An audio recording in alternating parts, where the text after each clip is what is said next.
হ্যাঁ হ্যালো বাবা। হ্যাঁ বল। বললাম এই মাসের 30 তারিখের মধ্যে সেমিস্টারের টাকাটা দিতে লাগবে, ফিসটা। কবে? 30 তারিখ? হ্যাঁ। ঠিক আছে, আমি তো 30 তারিখের মধ্যে টাকা পাঠিয়ে দিই। ওই অনি। আর শোন, হ্যাঁ, পড়াশোনা কেমন চলছে? পড়াশোনা চলছে, ভালোই চলছে। কলেজ যাচ্ছিস তো? হ্যাঁ। হ্যাঁ, খাওয়া দাওয়া? তুই এগুলা সিগারেট আমি জীবনে খাই? যা গোল ফ্ল্যাগ লাইট নিয়ে যা।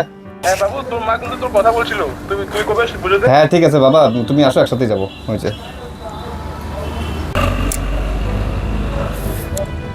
বাড়িতে ফোন করলাম, বুঝলি অনি।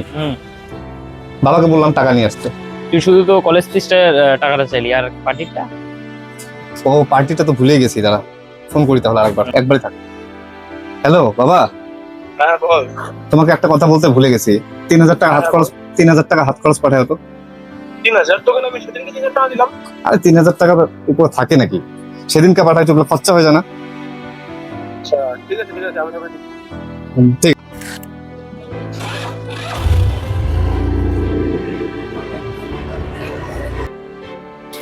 হ্যালো, কোথায় রে তুই? হ্যাঁ তাড়াতাড়ি আসিস। হ্যাঁ আমি কলেজের সামনে দাঁড়ায় আছি। আর শোন, বাবাকে টাকা সম্পর্কে কিছু বলিস না। ঠিক আছে।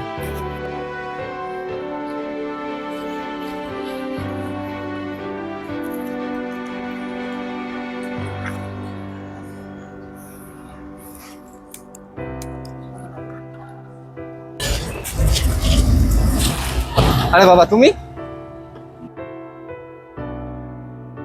তুই বাবাকে কোথায় পেলি?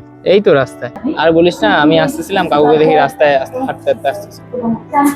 তুমি হাইটে হাইটে আসতে গেছো কেন? এইটুকু আসতে টোটো একটা 20 টাকা ভাড়া চায়, বুঝলি না? এটা তোর পিছনে অনেক টাকা খরচা, এখন 20 টাকা বাঁচলেই তো অনেক।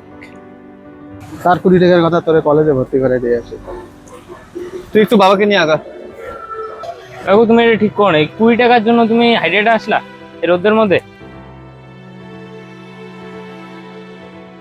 সেদিনই প্রথম বুঝেছিলাম যে লোকটা তার ছেলের পড়াশোনার জন্য 20 টাকার ভাড়া টোটোতে ওঠে না, তার রক্ত জলের টাকায় আমি নেশা করছি।